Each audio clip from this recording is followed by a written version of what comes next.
Cuando Samuel comenzaba a hablar la historia de Barrabás, a mi mente solo vino una palabra: redención. La historia de Barrabás es una historia de redención. El justo por el injusto pagó. El justo llevó la cruz del injusto. La Biblia no dice nada más de Barrabás. De hecho, Barrabás se le menciona solamente en ese texto puntualmente. Pero no sabemos si esto en Barrabás representó algo de que el justo haya ido a la cruz por él. En nosotros sí representa algo porque fue igual. El justo se hizo pecado por nosotros para hacernos a nosotros justicia de Dios en él. Eso se llama imputación. Y eso es algo muy importante que debemos tener presente. Estevitan o Gabo, ¿me pueden poner porfa por ahí el link que les pasé temprano? Vamos a leer un poquito. Esto lo saqué del diario La Extra. Ahí podemos bajarlo para poder ver. Voy a leer algunas noticias que vienen por ahí. Esas noticias son de los últimos 24, de las últimas 48 horas. Asesinan a hombre de múltiples disparos en un vehículo. Decomisan 2.800 cervezas de un conductor.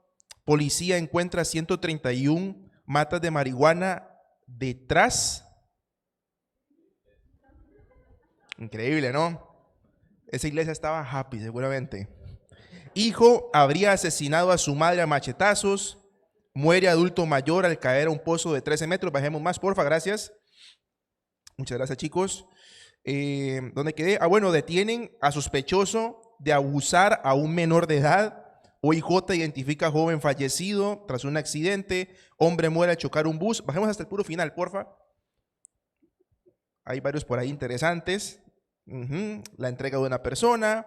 Por ahí dice... Ese del incendio me llamó la atención. Incendio una bodega de obras del Espíritu Santo. Pone a correr a los bomberos. Dictan prisión preventiva en contra de sospechoso de femicidio en Moravia. Y pareja grave tras choque con vehículo hieren de gravedad a un hombre en la vía pública.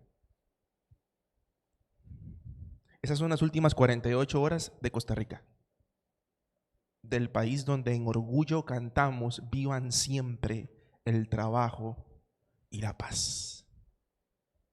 Eso pasó aquí. Y me dolió la del padre Sergio. Debo ser muy honesto, me dolió lo de las obras del Espíritu Santo, porque de todo lo que viene ahí, es lo poquitico que uno puede decir: ese está haciendo algo diferente. Eso me dolió.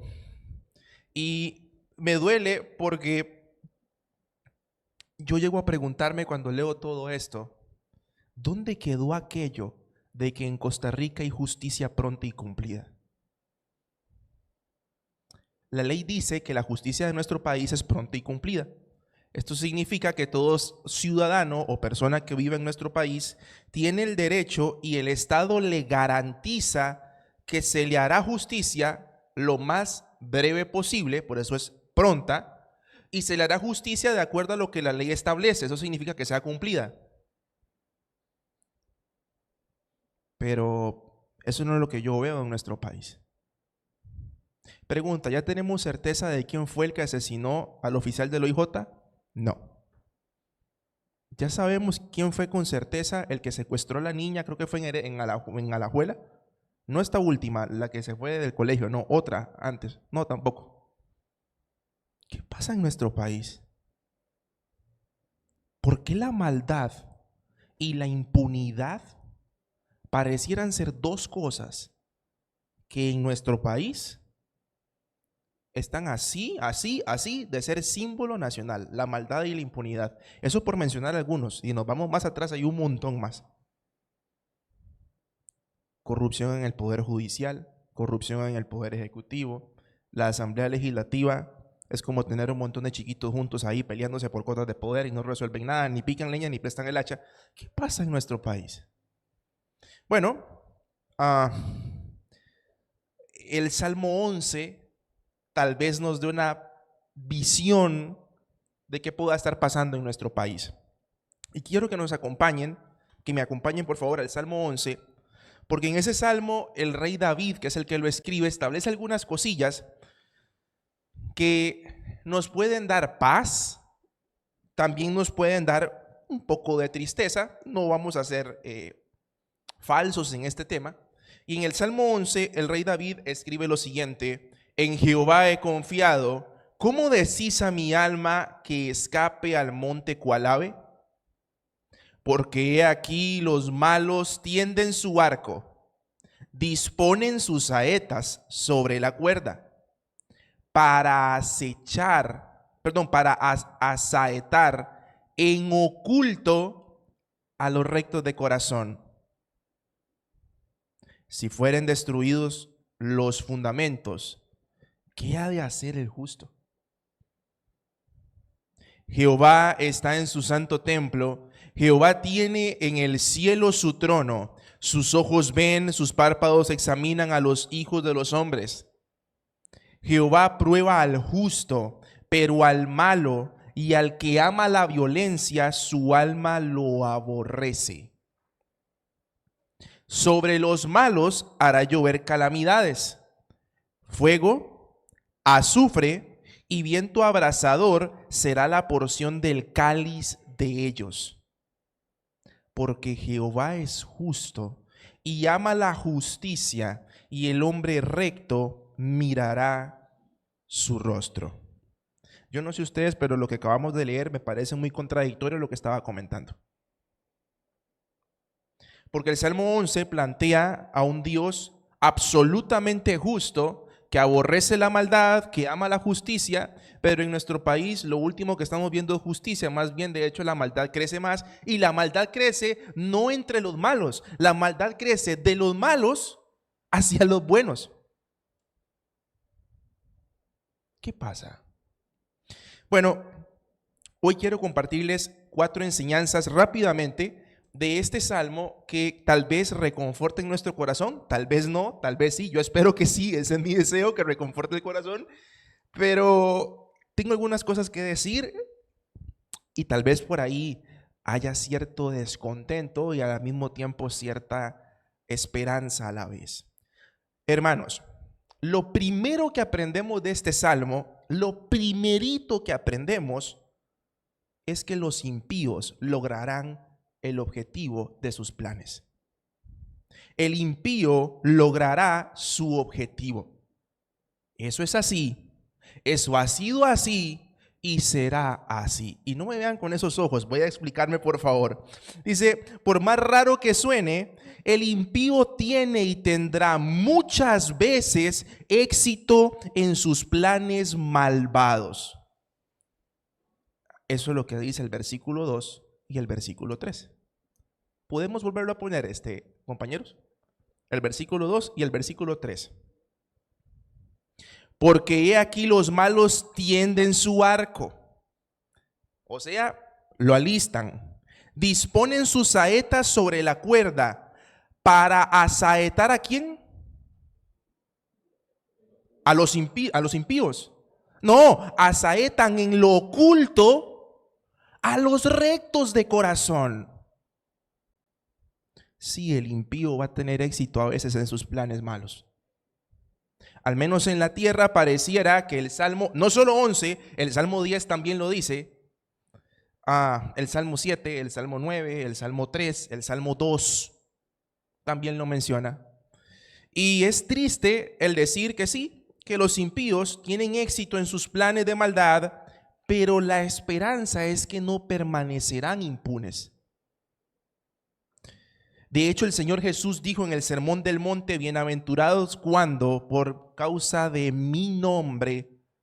¿Qué dice el texto? A ver, vamos, los que saben de memoria. Os vituperen, os digan toda clase de males, os traten mal, los persigan, los maten. Tened pues claro que en el cielo tenés la corona de vida reservada. En la tierra el impío va a tener éxito en sus planes muchas veces, no siempre, pero sí muchas veces.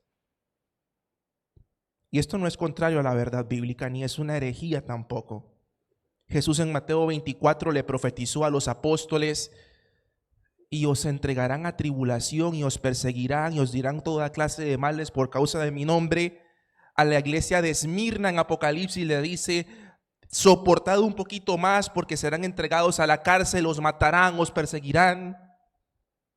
Sí, el impío a veces va a tener éxito en sus planes. Qué duro, ¿no? No es como el mensaje que uno viene a esperar a escuchar un domingo.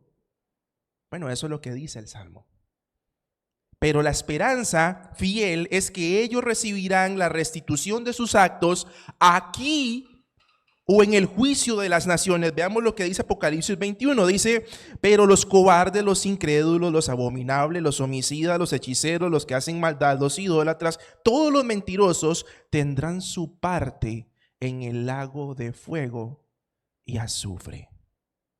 Hermanos, si bien el impío puede sentir que tiene cierto éxito al hacer las cosas mal y le salen de acuerdo a lo que él planeó, él no permanecerá impune. ¿Qué es lo primero que le dice Dios a Moisés en Éxodo cuando reparte los mandamientos? Yo soy Jehová, tu Dios fuerte y celoso, que visito la maldad de los padres sobre los hijos y de los hijos sobre los hijos hasta la tercera y cuarta generación, y que de ningún modo tendré al malvado por inocente. No permanecerán impunes. En la tierra pueden tener cierta impunidad, pero cuando se presenten delante de Dios, ciertamente cargarán con toda la justicia de Dios sobre sus hombros. Y van a tener que pagar. Gálatas 6 dice: no os engañéis, Dios no puede ser juzgado, pues todo lo que el hombre sembrare, ciertamente eso cosechará. Entonces el impío sí, el impío va a planear sus planes malos, el impío va a tener sus momentos de gloria entrecomillada, pero la justicia de Dios lo alcanzará aquí o en el juicio de las naciones, pero lo alcanzará. Dios no dejará para siempre caído al justo. Yo sé que esto es un mensaje muy complicado de asimilar de buenas a primeras. ¿Cómo es posible que los malos triunfen? Porque este siglo es malo. El mismo Jesús dijo: este siglo es malo. El príncipe de este mundo ha cegado su entendimiento para que no puedan comprender la palabra. El príncipe de este mundo es el diablo. Este siglo es malo. Por eso tienen cierto éxito en algunas cosas, pero lo primero que quiero que quede grabado en nuestro corazón es que no permanecerán impunes. El Señor los juzgará. Ahora, yo puedo entender que nosotros digamos: bueno, yo quiero justicia ya. Sí, es verdad. Pero es que la justicia no depende de mí. La justicia depende de Él. Y tanto el justo como el impío, ambos Dios espera que se arrepientan. Y para el impío Dios también tiene oportunidad de salvación. No perdamos de vista eso. Si el impío se arrepiente y se convierte en una persona justa por medio de la fe, va a estar con nosotros en el cielo. Yo, como les digo, esto de buenas a primeras suena un poco chocante, pero es así, hermanos. No esperemos que el impío siempre fracase. No, más bien los impíos a veces van a tener más éxito que el justo, porque el justo va a padecer en la tierra. Pero el impío, en el juicio que Dios hará, él mismo por su impiedad perecerá. Entonces esa es la confianza que tenemos. Aunque el impío tenga cierto grado de éxito, ciertamente será juzgado. Lo segundo que hay que tener presente según este salmo es que Dios está al tanto de absolutamente todo, y esto debería darnos esperanza. A pesar de que el impío fructifique y camine en sus obras y que hasta cierto punto tenga cierto grado de éxito, Dios sigue estando en control y tiene pleno conocimiento y absoluta conciencia de todas las acciones, intenciones, pensamientos y deseos que la persona justa y la persona impía tienen en su corazón. Dios está al control de todo. Vean que el texto dice: sus párpados examinan los caminos de los hombres. Sus ojos están sobre los hombres. Y este texto no está diciendo que Dios está pasivamente sentado en su trono deleitándose en la maldad del impío. No, este texto lo que está diciendo es que Dios está en el cielo prestando atención a lo que tú y yo hacemos, así como a lo que los malos hacen, para darle a cada quien su recompensa oportuna. Dios está en el cielo en su trono, viendo detalladamente cada una de las cosas para recompensar a cada uno según sus actos. Dios está en control. Dios tiene el control de todas las cosas. Esto es algo que tenemos que tener presente. Y ya lo sabemos, sí, ya lo sabemos, pero hagámonos conscientes de esta verdad. Al estar en control de todas las cosas, necesariamente esto implica que Dios está como un buen notario escribiendo cada cosita que sucede para juzgarla a su debido tiempo. Él conoce la intención de nuestro corazón. Y esto debe darnos la suficiente esperanza de saber que cuando Dios se levante a juzgar, el justo será justificado por la fe y el impío será condenado por su impiedad. Hermanos, cuando Dios decida juzgar a cada uno de nosotros, en este momento o en el juicio de las naciones, cuando Él determine hacer su juicio santo y soberano, el justo puede estar tranquilo que va a ser justificado por la fe. Por su fe va a ser justificado y no sufrirá daño. Pero el malvado va a ser condenado por su maldad. Esa es la diferencia entre el justo y el impío. El justo camina en la tierra con el impío. El justo muchas veces sufrirá por causa del impío. Pero cuando Dios determina hacer su santo juicio, el justo podrá levantar su rostro sabiendo que es justificado por su fe. Y el impío no le tocará más que aceptar su condena por su maldad. Así es como funciona. Y esta situación nos da una satisfacción, nos motiva a vivir rectamente. El saber que Dios va a juzgar, el saber que Dios está pendiente de todo lo que está pasando, debería darnos la suficiente satisfacción de vivir rectamente, sabiendo que esa forma de vivir traerá recompensa de parte de Él para nosotros. La iglesia de Filadelfia, por ejemplo, que se relata en Apocalipsis, es la única iglesia que no recibe reproche, ni recibe profecía de persecución, ni recibe profecía de destrucción. Es la única iglesia de las 7 que el Señor exalta, honra y no con eso le promete que al que venciere se le dará sentarse en el trono con Él para juzgar a las naciones. Vale la pena vivir justamente. Vale la pena ser justo. Y aunque a veces el impío tenga éxito, reitero, en sus planes, a Dios no se le escapa. En el libro de Apocalipsis, el apóstol Juan escribe a esta iglesia: por cuanto has guardado la palabra de mi paciencia, yo también te guardaré de la hora de la prueba que ha de venir sobre los que moran en la tierra, porque has guardado mi palabra. Aquel que es justo puede descansar en el Señor, sabiendo que cuando el juicio del Señor venga, él será justificado por su fe. Y los que hacen maldad serán condenados por esa misma maldad.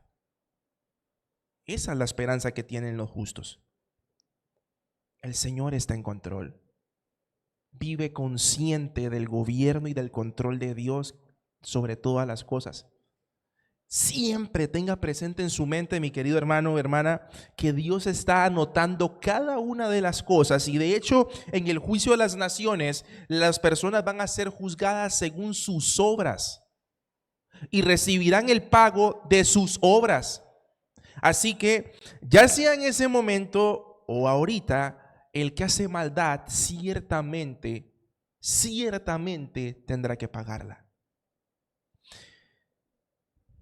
Lo tercero que aprendemos de este salmo lo encontramos en el versículo número 5, y es un versículo que me gusta muchísimo porque habla de las pruebas. El pasaje dice: Jehová está sentado en su santo templo, en el trono, ve a los hombres, los examina. Jehová prueba al justo, pero al malo y al que ama la violencia, su alma aborrece. Mi hermano, si usted es una persona justa, si usted es una persona que ha sido lavada por la sangre de Cristo, si usted es una persona que ha sido justificada por medio de la fe, usted va a ser probado por Dios. El justo siempre ha sido y siempre será probado por Dios. Las pruebas de Dios son la evidencia que vamos por el camino correcto.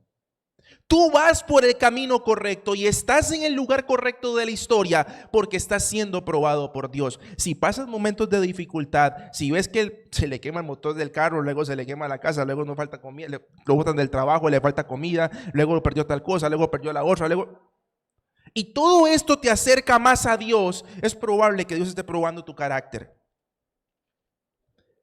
Y te voy a decir una cosa, porque nuestra cultura evangélica y la cultura de otra denominación, que me resuelva el nombre por respeto, nos han enseñado que toda la prueba es porque el enemigo está en contra mí, así que lo reprendo. No, las pruebas vienen del corazón de Dios. Las pruebas forman carácter.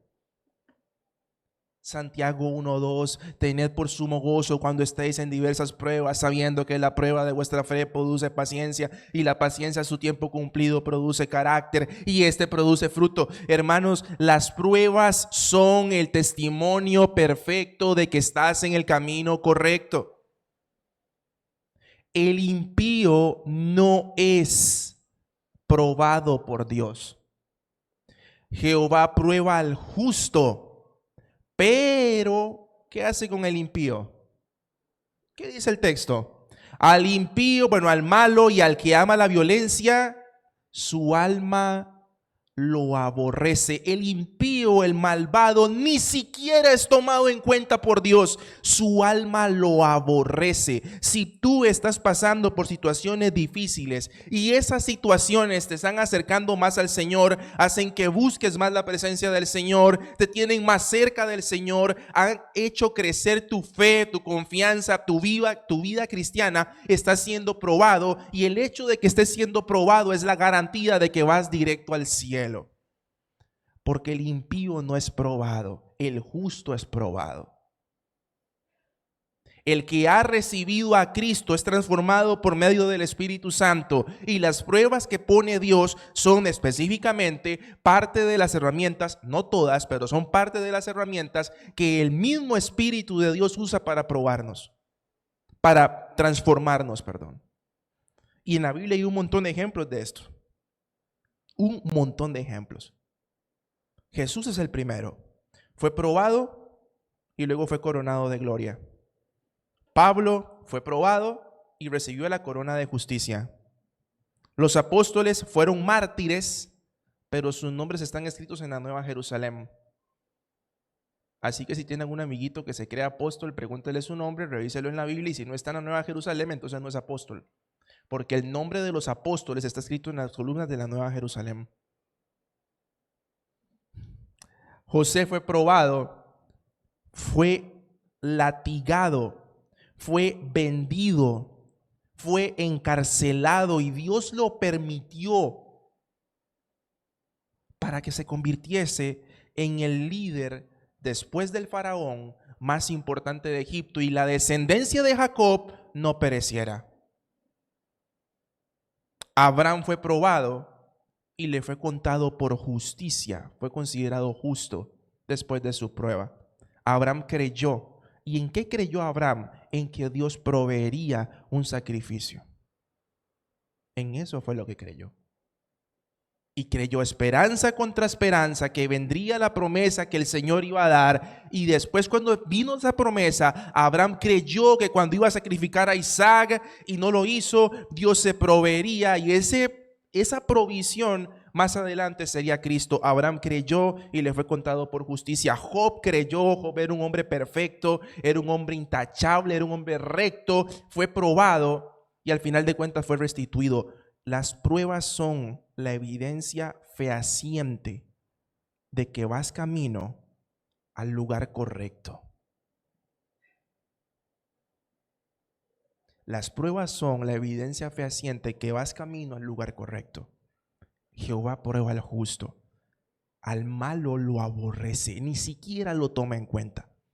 No es ni siquiera tomado en cuenta por el Señor para probarlo. No, lo aborrece, punto. El Señor está cercano al humilde, pero lejos del altivo.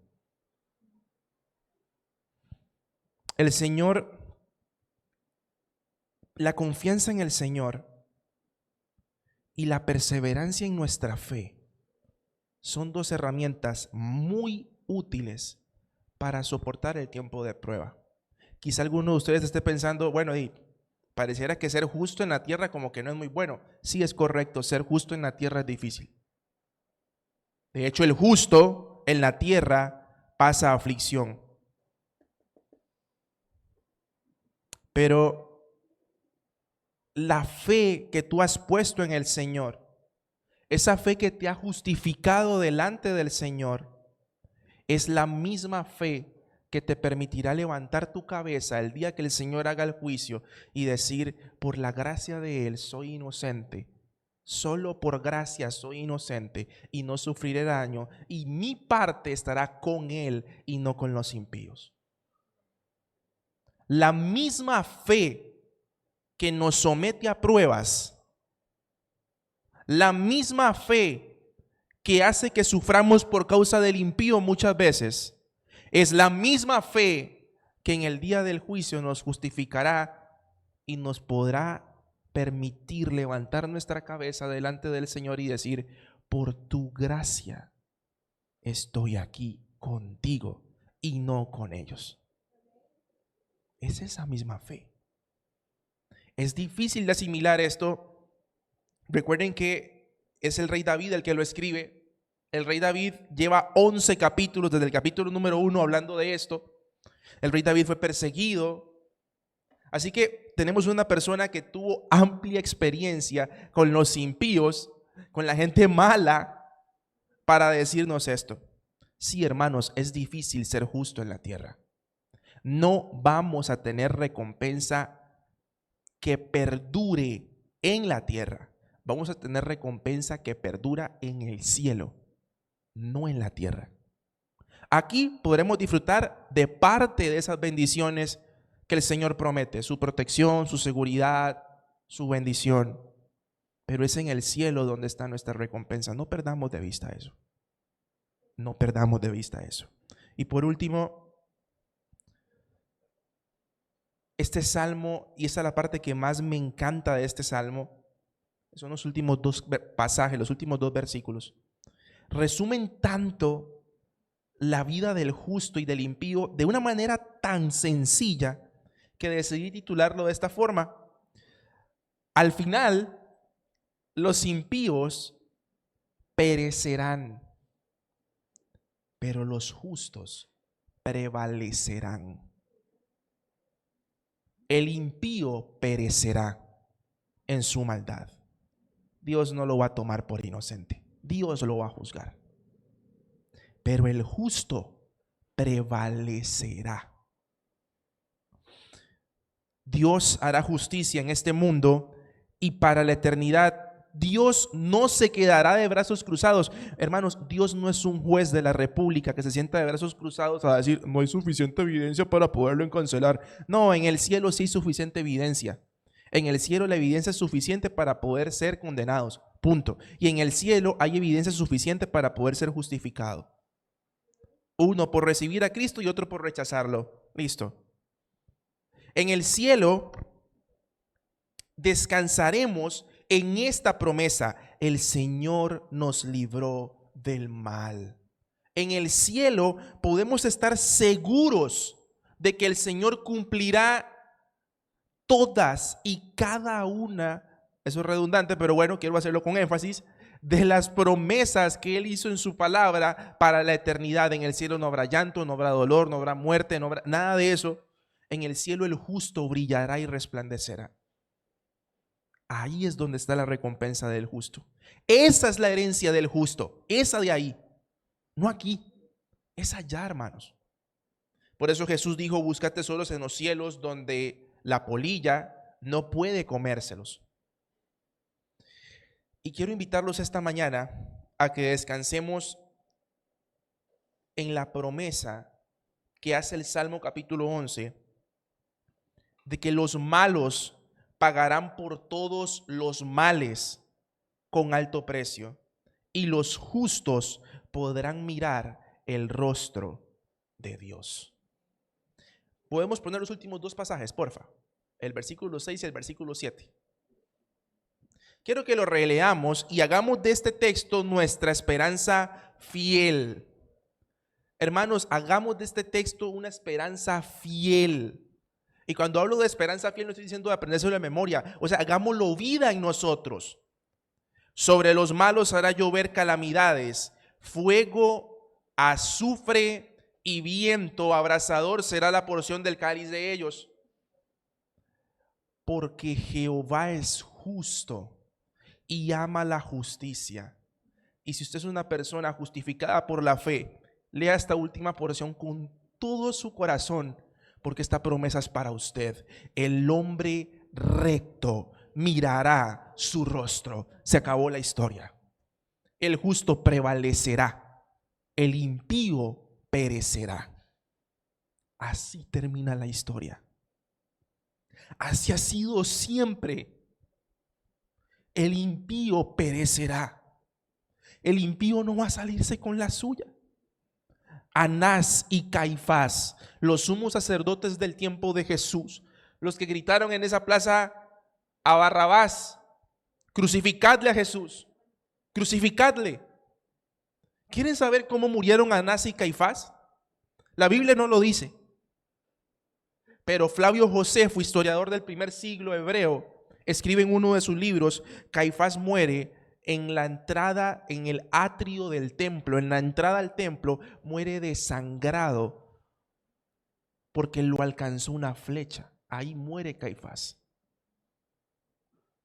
El sumo sacerdote murió así. ¿Perdón? En la invasión del 70 que hace Tito Vespasiano a Jerusalén. Muchos de los impíos que le gritaron a Jesús: crucificadle, blasfemo, hijo de Belcebú, muchos de esos en el 70 perecieron. El impío no se va a salir con la suya. Y los malos serán condenados por su maldad, pero los justos verán el rostro de Dios. Y aquí no está hablando del juicio del trono blanco. Este mirar del trono el rostro de Dios está haciendo referencia a un acto de comunión. Estarán cara a cara con Él, como lo estuvo Jesús en el principio. En el principio era el verbo era con Dios, el verbo era Dios. A como estuvo Jesús con el Padre, así estará el justo delante de Dios, cara a cara. Esa es su recompensa. Quiero dejarles un cuadro comparativo que hice. Puede leerlo. Si usted gusta decir amén, puede decir. Si no, solamente interiorícelo. Mi intención es que usted lo pueda guardar en su corazón. Hermanos, el impío podrá tener éxito en su maldad, pero la maldición del Señor sigue estando bajo su casa. Eso dice Proverbios 33:3. La maldición de Jehová está sobre la casa del impío.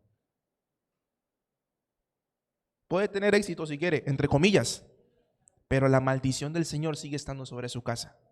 El impío podrá lograr consumar sus planes y vivir, entre comillas, confiado en que no hay nadie que pueda frenarlo, pero el corazón de Dios lo sigue aborreciendo.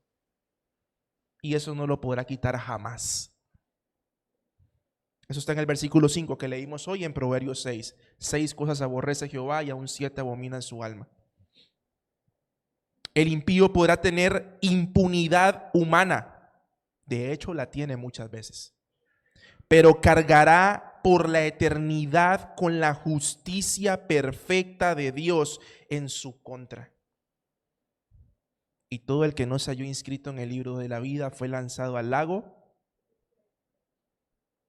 El impío podrá vivir creyendo que puede comprar su seguridad en la tierra con corrupción, pero lloverá sobre él toda su propia calamidad. Eso dice el texto. Eso es palabra de Dios. Tú puedes que no la veas, pero créela en tu corazón, porque ciertamente así será. Mas el justo podrá descansar en la promesa de que, a pesar que su sufrimiento temporal sea acá en la tierra, tiene reservado gozo eterno. A pesar de que la corrupción que ve en el mundo lo ataque, él se vestirá de incorruptibilidad.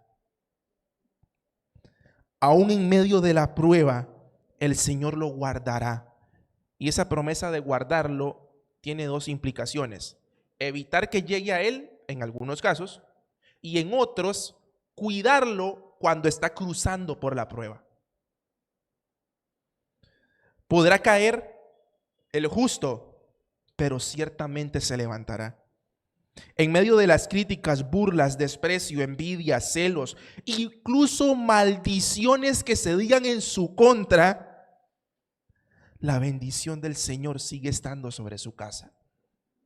El proverbio dice: la maldición de Jehová está sobre la casa del impío, pero él bendecirá la morada del justo. Aunque su corazón no vea la justicia inmediata de Dios, sus ojos mirarán su rostro y jamás podrán separarse de él. Aunque no vea la justicia inmediata de Dios, sus oídos van a escuchar del Señor: bien, buen siervo fiel. Entra en el gozo de tu Señor. Vale la pena seguir a Cristo. Vale la pena cada segundo que invertimos para Cristo. Vale la pena ser justificado por la fe. La justicia de Dios no es siempre pronta, pero el que espera en Él verá una justicia cumplida. El impío perecerá. Eso es algo seguro. Pero el que espera en el Señor verá su justicia cumplida. Su justicia se cumplirá y reinará sobre todo. Reinará en todos y reinará para todos. Hermanos, vale la pena ser justo. Yo sé que el salmo empieza muy duro diciendo que los impíos van a tener éxito en la tierra. Si el impío va a tener éxito en la tierra, muchas veces, pero la justicia perfecta de Dios se aplicará sobre él. Tarde o temprano va a tener que pagar por eso. Y aunque el impío triunfe, la bendición, la protección, la seguridad, el ángel de Jehová, la cobertura del Señor, sus alas, sus ojos, su misericordia, su bondad, su gracia, su templanza, su mansedumbre, su misericordia siguen estando sobre el justo. Y no dejará para siempre caído al justo. Lo librará de sus aflicciones. Y en el juicio de las naciones, todos los justos que vieron a la corrupción del mundo en su contra, verán la incorruptibilidad de sus vestiduras delante del Cordero y podrán decir: digno eres, Señor, porque por tu sangre nos has comprado, nos has redimido y nos has hecho reyes y sacerdotes para el Dios nuestro Padre. Esa es nuestra esperanza. Quiero hacerte 3 preguntas para el cierre. ¿Estás viviendo justamente? ¿Son tus obras de justicia? En el Antiguo Testamento el justo era el que obedecía fehacientemente la ley del Señor y se esforzaba hasta donde fuese posible por honrarle. Ok, ¿tus obras son justas? ¿Eres una persona que vive justa y piadosamente?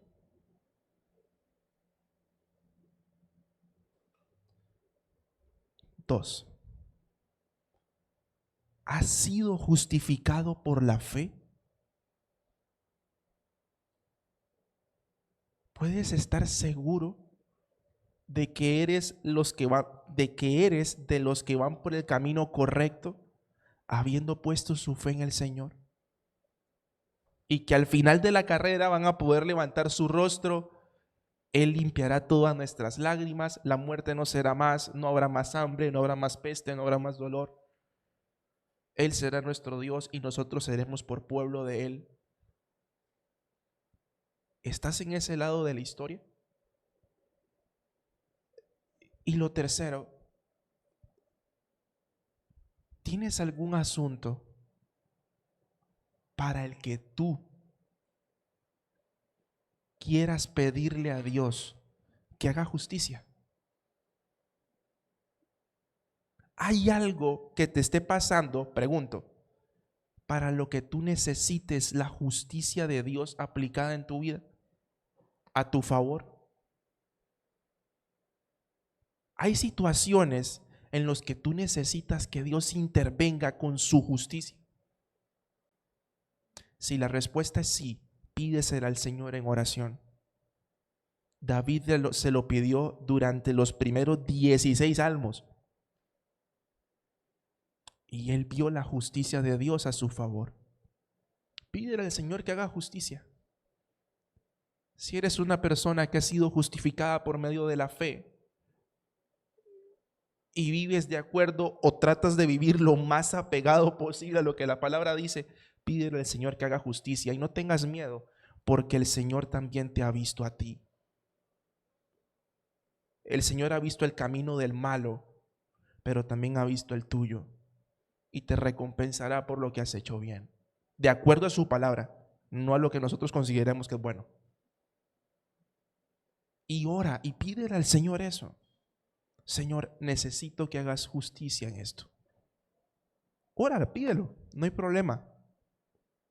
Quiero darte un truquillo por ahí que a veces no se predica en las iglesias, pero es bueno decirlo.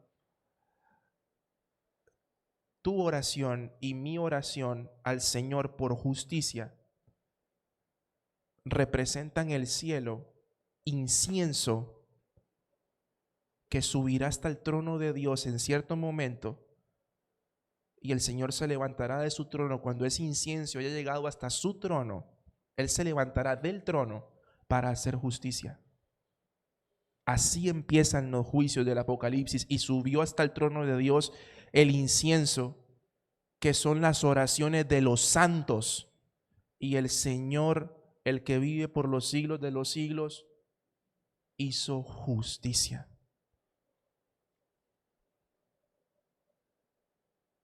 Pídele al Señor que haga justicia si lo necesitas. No tengas temor. Y cuando el Señor haga su justicia, alégrate, sea cual sea el resultado que venga. Porque ese es su santo, su justo y su perfecto juicio para las cosas. Si eres una persona justa, alégrate. ¿Vas a sufrir en la tierra? Sí, vamos a sufrir en la tierra, por supuesto. Si eres una persona justa, deja de ver la maldad del impío como algo positivo para él, porque es esa misma maldad la que se le devolverá en juicio y perecerá por esa maldad. Y nunca pierdas de vista que el Señor ha visto tu camino y te recompensará de acuerdo a tus obras.